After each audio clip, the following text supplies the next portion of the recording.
કેમ છો ફ્રેન્ડ? જય શ્રી કૃષ્ણ. હું કિરણ પાંચલિયા, કિરણ કિચન સ્ટુડિયોમાં આપનું સ્વાગત છે. તો આજે હું બનાવીશ નવી રીતે ભીંડાનું શાક. તો કઈ રીતે બનાવવું તે ચાલો આપણે જોઈએ. આજે હું બનાવીશ નવી રીતે ભીંડીનું શાક, ભીંડાનું શાક. કઈ રીતે બનાવવું તે હું તમારી જોડે શેર કરીશ. તો મારો વિડીયો લાઈક કરજો, શેર કરજો, ચેનલને સબસ્ક્રાઈબ કરજો, બેલ આઇકોન દબાવવાનું ભૂલતા નહીં અને કમેન્ટમાં લખજો મારી રેસીપી કેવી લાગી. આ ભીંડો લીધો છે, તેના આગળ અને પાછળના ડીટિયા કાપી લીધા છે. હવે એને આ રીતે વચ્ચેથી આખો કાપો નથી મૂકવાનો, પણ આ રીતે આપણે ચીરી કરવાની છે. આ તમે જોઈ શકો છો. અને આપણે નાની શીંગો કરીશું તો 2 ભાગ કરી દઈશું.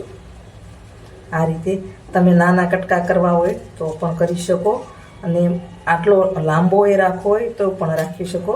તમારે જે રીતે શેપ આપવો હોય તે રીતે આપી શકો. અને નાના એકદમ ગોળ ગોળ રાઉન્ડમાં કટકા કરવા હોય તો પણ કરી શકો. તો આ રીતે આપણે બધો ભીંડો સમારી લઈએ, વચ્ચે ચીરી પાડીને 2 કટકા કરી લઈશું આ રીતે. હવે થોડું આપણે તેલ ગરમ થવા મૂકીએ. તેલ ગરમ થાય ત્યાં સુધીમાં આપણે સિંગના દાણા અને ગાંઠિયાનો ભૂકો કરી લઈએ. તમે મિક્સર પણ કરી શકો. તો આ રીતે આપણે ખાવણીમાં કરીશું. પહેલાં સિંગના દાણા નાખીશું આ રીતે.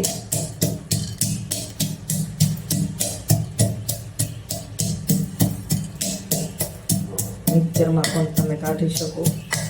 તો હવે આપણે સિંગના દાણા ભૂકો થઈ ગયો છે, આપણે ગાંઠિયા નાખીશું.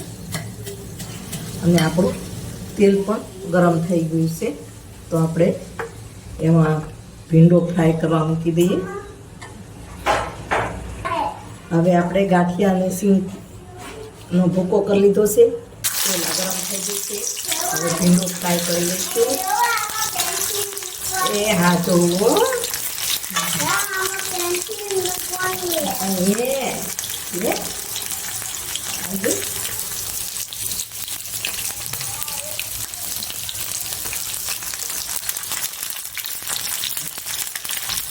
એમાં પેન્સિલ મૂકવાની છે. હા તો મૂકી દેવું. હવે આપણે આ રીતે ફ્રાય કરી લઈશું. એકદમ સ્લો ગેસ રાખીશું.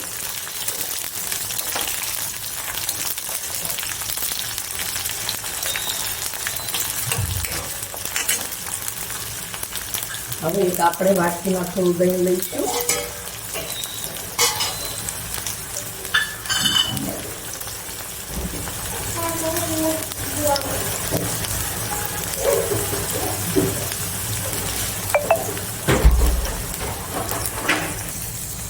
આપણે આ દહીં લીધું હતું, એમાં મેં લાલ મરચું પાવડર નાખ્યું, હળદર નાખી અને જીરું, ધાણા જીરું નાખ્યું અને બધું મિક્સ કરી લીધું છે. અને તમારે ચણાનો લોટ નાખવો હોય તો પણ તમે નાખી શકો છો. હવે આપણે ભીંડી ફ્રાય થઈ ગઈ છે, તો હવે આપણે થાળીમાં કાઢી લઈએ. તમે કોઈ બી વાસણમાં કાઢી શકો.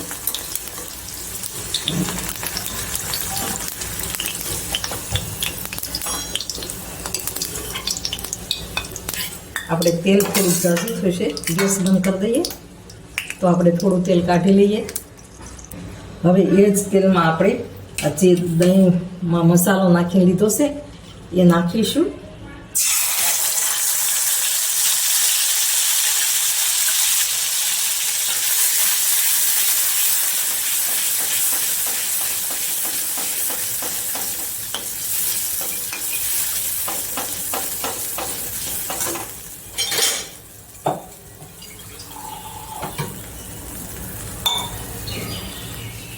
હવે આપણે ગેસ બંધ હતો અને એમાં મસાલો નાખ્યો છે.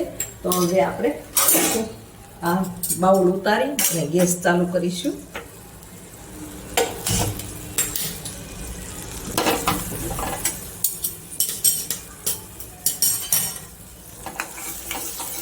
હવે જે વાટકામાં આપણે દહીંમાં મસાલો કર્યો હતો ને એ વાટકીમાં થોડું પાણી નાખી અને આપણે આમાં નાખી દઈશું.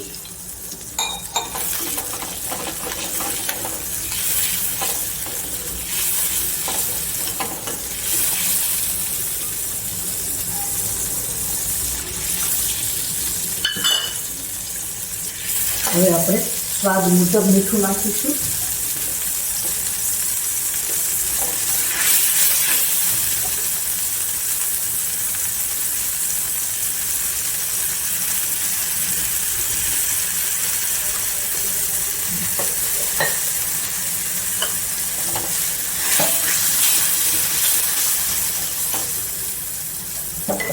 હવે આપણે ગાંઠિયા અને તીલ જે પીસ્યા હતા એ આપણે નાખીશું.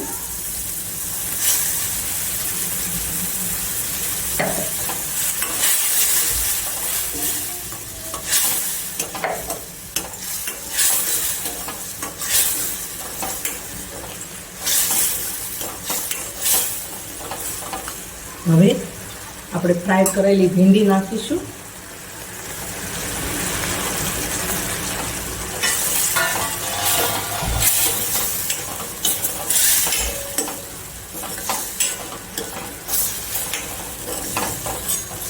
હવે તમારે જો આમાં રસો કરવો હોય તો દહીં અથવા તમે પાણી નાખી શકો.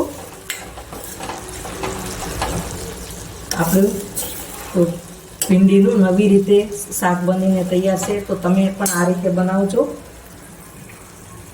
હવે આપણે સર્વ કરીશું.